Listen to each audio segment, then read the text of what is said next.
उन्होंने इतिहास को बताया था, इतिहास में पढ़ा होगा और इसलिए इसी बात कही होगी। लेकिन उनको समझना चाहिए कि देखिए, सबसे पहली बात, भारतीय जनता पार्टी गरीबों, पिछड़ों, अनुसूचित जाति के लोगों के विरोधी है। तो डायरेक्ट आरक्षण का लाभ न मिल सके, इसके लिए उन लोगों ने सरकारी संस्थाओं को प्राइवेट करने की बात कर रही है। जब वक्फ बिल सदन में पेश हुआ था तो उसी समय मैंने कह दिया था कि जिस तरीके से ये जॉइंट पार्लियामेंट्री कमेटी काम कर रही है वो ठीक ढंग से काम नहीं कर रही है। हमारे साथ बातचीत करने के लिए चंदौली से सांसद समाजवादी पार्टी के वीरेंद्र सिंह जी हैं। वीरेंद्र जी, आप उस क्षेत्र से आते हैं जो किसानों का क्षेत्र है, चंदौली क्षेत्र है। उत्तर प्रदेश में डबल इंजन की सरकार है, केंद्र में मोदी जी, उत्तर प्रदेश में योगी जी। कितना आप देखते हैं कि उत्तर प्रदेश में खासतौर पर चंदौली का जो क्षेत्र है किसानों का, कितना काम वहाँ पे हुआ है उन क्षेत्रों में? देखिए, जहाँ तक आप किसानों की बात किए हैं तो किसानों की चाहिए क्या?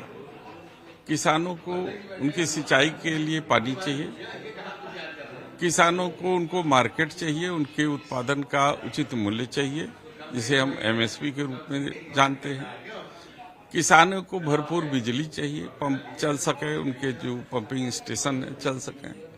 किसानों के बच्चों को आप इंफ्रास्ट्रक्चर दे दीजिए, शिक्षा के क्षेत्र में दे दीजिए, स्वास्थ्य के क्षेत्र में दे दीजिए, ताकि वो गांव से पलायन न करें, उनका जीवन आसान कर दीजिए, किसान खुश हो जाएगा। लेकिन ये सरकार इतना भी नहीं कर पाती है।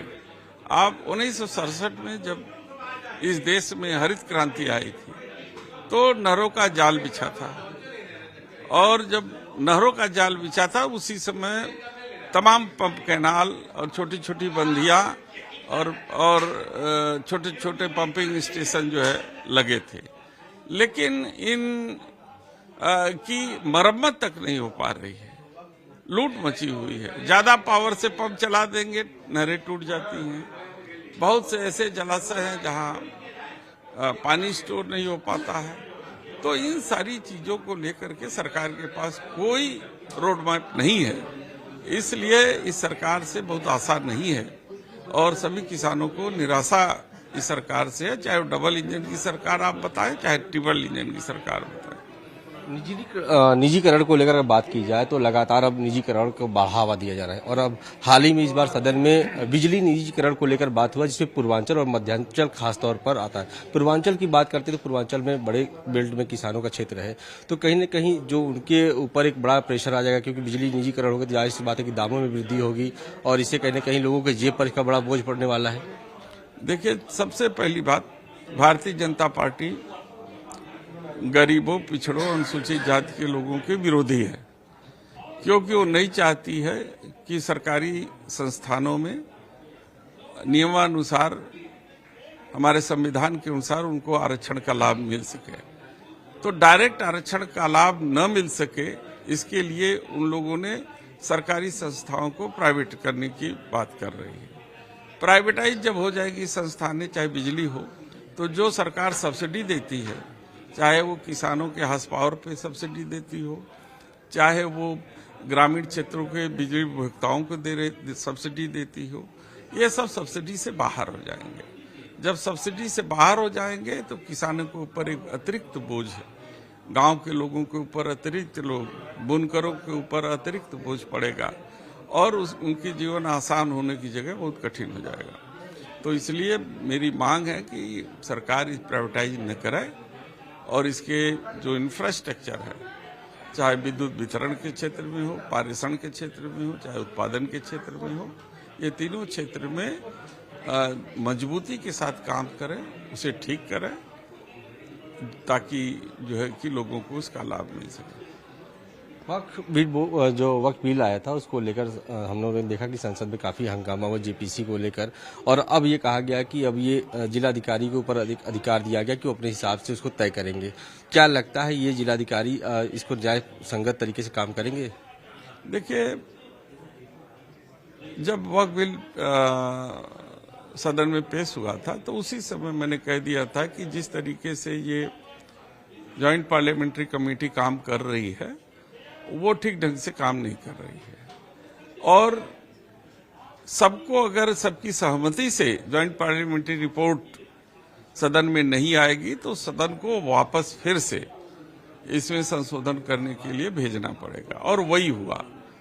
और ज्वाइंट पार्लियामेंट्री कमेटी की जो रिपोर्ट थी उसमें भी संशोधन हुआ, और संशोधन करके इन लोगों ने कैबिनेट की मीटिंग में उसको फिर से पास किया और पुनः सदन के पटल पर रखने का काम आने वाले सत्र में करेंगे।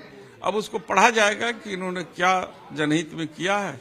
जब वो जनहित में होगा तो उसको हम लोग पढ़ करके फिर आपके जब प्रश्न का हम जवाब देंगे। एक सवाल ये है कि समाजवादी पार्टी के नेता है अबू आजमी, जो औरंगजेब को अपना आदर्श बता रहे हैं, और आज सदन में मुख्यमंत्री योगी आदित्यनाथ ने भी कहा कि समाजवादी पार्टी उनको इस बात को लेकर न तो खंडन कर रही है, बल्कि अगर वो उत्तर प्रदेश में आए तो उत्तर प्रदेश सरकार ऐसे लोगों को ठीक करती है। तो इस तरीके का बयान देना क्या लगता है कि पार्टी के लिए हितकारी हो? देखिए, मुख्यमंत्री जी की भाषा संवैधानिक नहीं है, और जहां तक अब वो आदमी का सवाल है, उनका व्यक्तिगत मत हो सकता है, इस पर समाजवादी पार्टी का कोई बहुत लेना देना नहीं है। और उन्होंने इतिहास को बताया था, इतिहास में पढ़ा होगा और इसलिए इसी बात कही होगी, लेकिन उनको समझना चाहिए कि संवेदनशील मुद्दे पर बयान से बचना चाहिए सब। आखिरी सवाल ये है कि अब 2027 का विधानसभा चुनाव बहुत दिन नहीं बचा हुआ है और सभी पार्टियां अभी से तैयारियों में जुट गई हैं। उत्तर प्रदेश में क्या लगता है कि एक बार फिर से पीडीए के फॉर्मूले पर आप लोग चुनाव लड़ने वाले हैं या फिर कुछ फॉर्मूले में बदलाव होने वाला है? देखिए, एक बार सवाल तब उठता है जब हम पीडीए फॉर्मूले को छोड़े हों। हम पीडीए को स्थापित करेंगे, पीडीए के साथ जोड़ेंगे सबको, और पीडीए का मतलब पिछड़ा और दलित। आपने देखा होगा कि जब जब पिछड़ा और दलित एक प्लेटफॉर्म पे आया है, ये फासिस्टवादी ताकतों के मंसूबे कामयाब नहीं हुए हैं, और इस बार भी कमोबेश वही होगा और सरकार जो है समाजवादी पार्टी की बनेगी।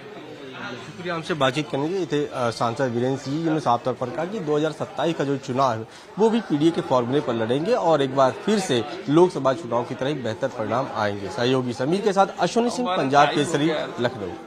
हमसे जुड़े रहने के लिए हमारे YouTube चैनल को सब्सक्राइब करें और नई वीडियो की नोटिफिकेशन के लिए बेल आइकॉन को दबाएं। अगर आप ये वीडियो Facebook पर देख रहे हैं तो लाइक जरूर करें और ज्यादा से ज्यादा शेयर करें। धन्यवाद।